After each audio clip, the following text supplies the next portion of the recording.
Assalamualaikum warahmatullahi wabarakatuh. Salam dan bahagia Ibu dan Bapak Guru Hebat.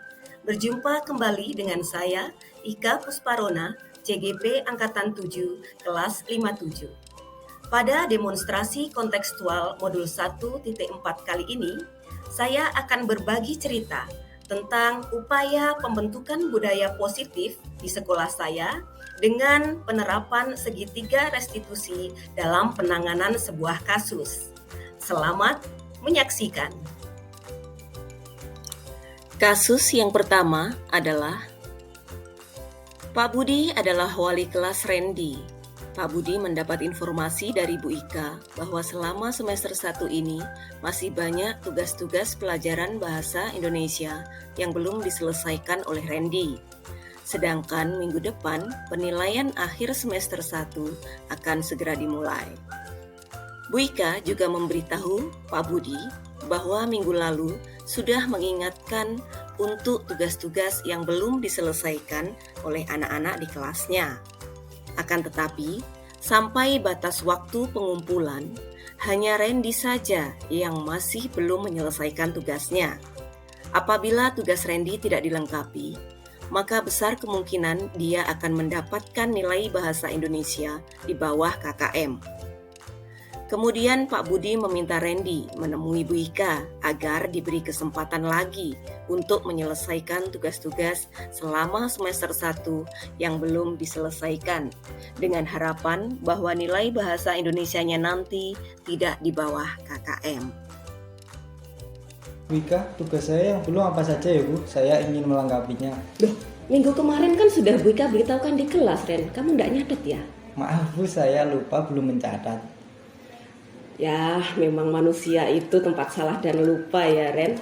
Tapi menurut kamu, apakah ada cara untuk mengatasi tentang ingatan manusia yang mudah lupa tadi? Saya akan mencatatnya Bu. Oke, baik. Di kelas kita, apakah ada kesepakatan tentang pengumpulan tugas, Ren, di awal pembelajaran? Ada Bu, pengumpulan tugas harus sesuai tepat waktu dan sesuai kesepakatan. Kamu mengumpulkan tugas tidak tepat waktu. Saya sering menunda-nunda mengerjakan tugas Bu. Kegiatan apa tuh yang kamu lakukan sehingga kamu kok menunda-nunda mengerjakan tugas? Main game Bu, saya sering lupa waktu saat main game. Wah, kira-kira menurut kamu punya solusi enggak agar tidak lupa waktu saat main game? Punya Bu, mungkin saya akan membagi waktu antara main game dan mengerjakan tugas sekolah saya. Caranya bagaimana membagi waktunya? Saya akan membuat catatan di buku atau di HP saya Bu, serta tugas apa saja yang akan saya kerjakan dahulu. Nah, baik. Bersediakah kamu melakukan itu mulai hari ini, Ren? Iya Bu, bersedia. Baik, terima kasih kamu sudah bersedia untuk memperbaiki diri. Oh iya, apakah di kelas kita minggu lalu ada kesepakatan tentang tenggat tugas yang harus dikumpulkan untuk tugas-tugas semester 1 yang masih tertinggal, Ren? Oh iya ada Bu, harusnya Senin kemarin. Wah, sudah lewat berarti ya. Nah, bagaimana kamu memperbaikinya? Akan tanya kepada teman-teman saya Bu mengenai tugas apa yang harus diselesaikan pada 1 semester ini. Saya akan mengerjakan semua Bu, dan akan saya kumpulkan Senin ini ya Bu.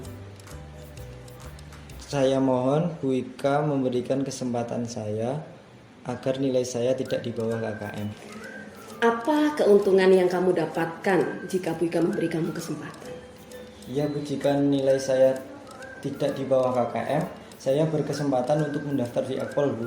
Wah, kamu ingin jadi polisi ya, Ren, ternyata. Nah, sekarang kalau misalnya Bu Ika tidak memberi kamu kesempatan, apa yang kamu dapatkan? Bu, saya ingin sekali menjadi polisi. Jika nilai saya di bawah KKM, saya tidak memiliki kesempatan untuk mendaftar di Akpol atau perguruan tinggi lainnya Bu. Saya pasti akan mengecewakan orang tua saya dan saya pasti akan menyesal nanti. Maafkan saya ya Bu, saya tidak akan mengulangi kesalahan seperti ini lagi. Baiklah, yang terpenting kamu sudah menyadari bahwa kamu melakukan kesalahan dan kamu bersedia bertanggung jawab dan juga bersedia memperbaiki diri. Bu Ika tunggu ya Ren, tugas-tugasnya besok Senin. Iya Bu Ika, siap, akan saya selesaikan semua tugas saya. Terima kasih Bu Ika telah memberikan kesempatan saya. Baik ya. Dalam tayangan video tadi, Bu Ika memposisikan diri sebagai seorang manajer. Penanganan kasus dilakukan dengan pendekatan segitiga restitusi. Tahap pertama, menstabilkan identitas. Bu Ika menggunakan kalimat, "Tidak apa-apa kamu lupa, manusia memang tempatnya salah dan lupa." Tahap kedua, validasi tindakan yang salah. Bu Ika menggunakan kalimat, "Kegiatan apa yang kamu lakukan sehingga menunda-nunda mengerjakan tugas? Apakah kamu punya solusi untuk mengatasi agar tidak lupa waktu saat bermain game?" Langkah ketiga, menanyakan keyakinan. Bu Ika menggunakan kalimat, "Apakah ada kesepakatan kelas? Kapan pengumpulan terakhir untuk tugas-tugas semester 1 yang tertinggal? Apa yang kamu dapatkan jika diberi kesempatan?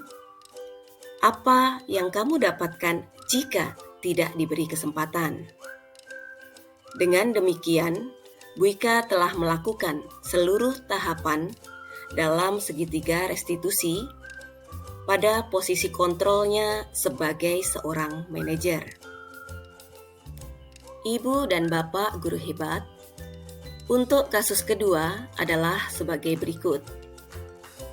Pada saat pelajaran bahasa Indonesia, Himas dan Destania masuk kelas terlambat 15 menit. Ketika ditanya oleh Bu Ika, alasan mereka baru selesai sholat zuhur. Waktu isoma sesuai jadwal adalah 30 menit. Hal tersebut bukan pertama kalinya mereka lakukan. Berdasarkan informasi dari teman-teman sekelasnya, mereka juga pernah terlambat masuk kelas saat jam pelajaran lain setelah isoma dengan alasan yang sama. Bu Ika, guru bahasa Indonesia, kemudian memanggil Himas dan Destania ke ruang guru setelah bel pulang sekolah untuk melakukan pembinaan terhadap mereka berdua. Apa kalian tahu mengapa kalian Bu Ika panggil kali ini? Apa gara-gara kami terlambat masuk kelas? Nah, mengapa tadi kalian kok terlambat masuk kelasnya? Kan tadi habis sholat, Bu. Apakah sholat memerlukan waktu lebih dari 30 menit? Tidak, Bu. Lantas, apa yang kalian lakukan? Tadi kan mampir kantin dulu makan siang. Hanya makan siang atau ada kegiatan yang lain? Makan sambil ngobrol, Bu. Jadinya tuh lupa waktu. Terus bel bunyi, itu baru ingat kalau belum sholat.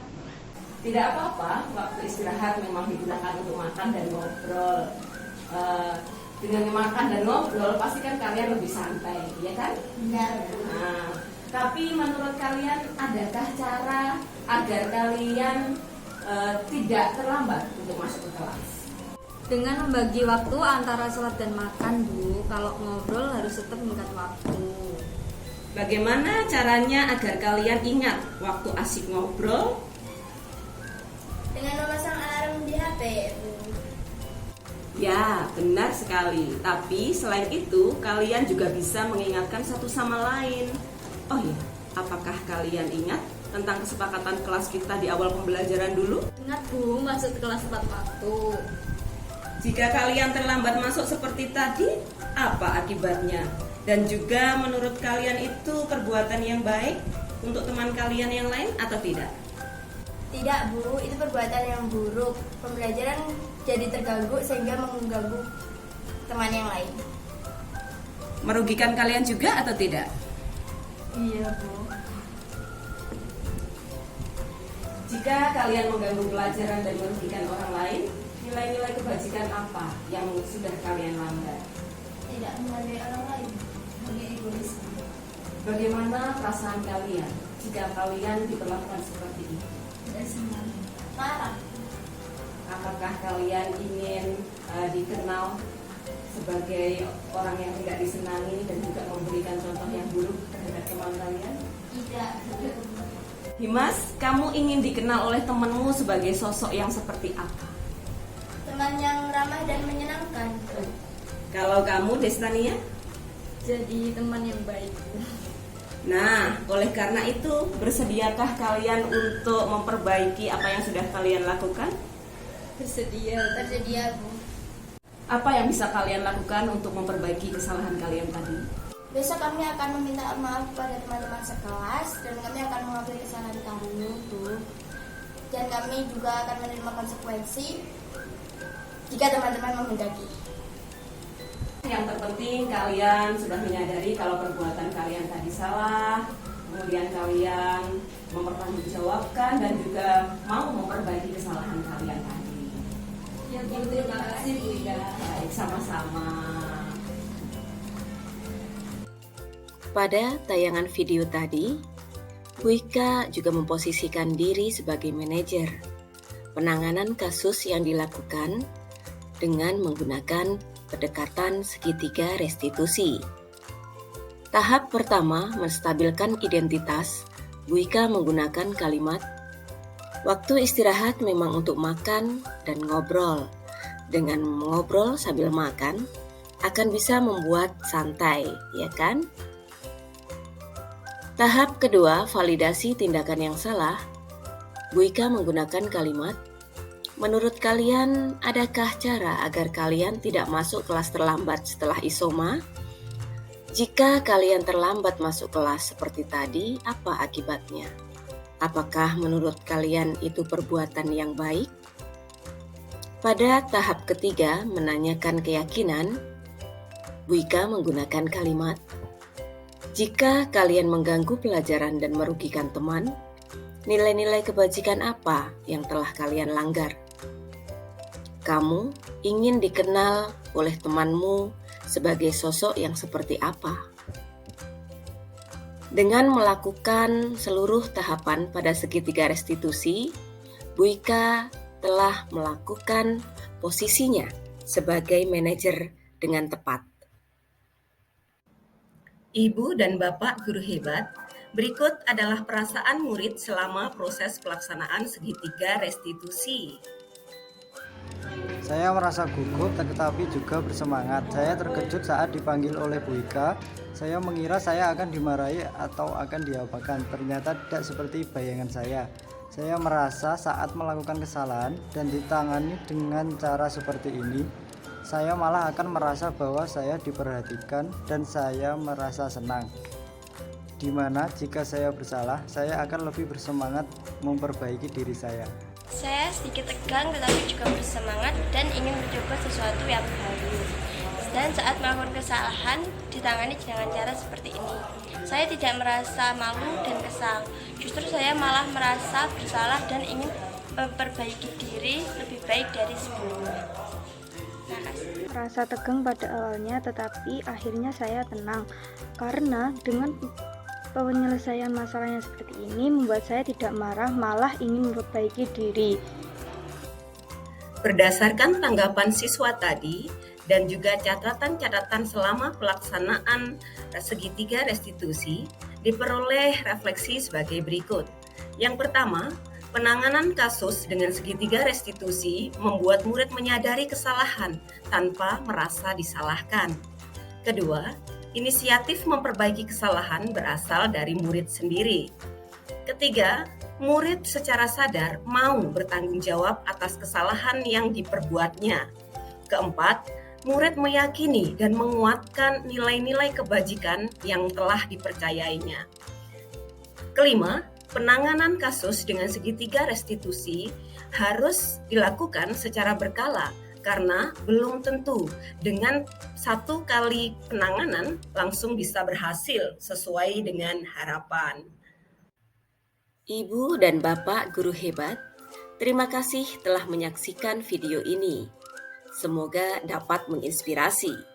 Salam guru penggerak, tergerak, bergerak, menggerakkan. Wassalamualaikum warahmatullahi wabarakatuh.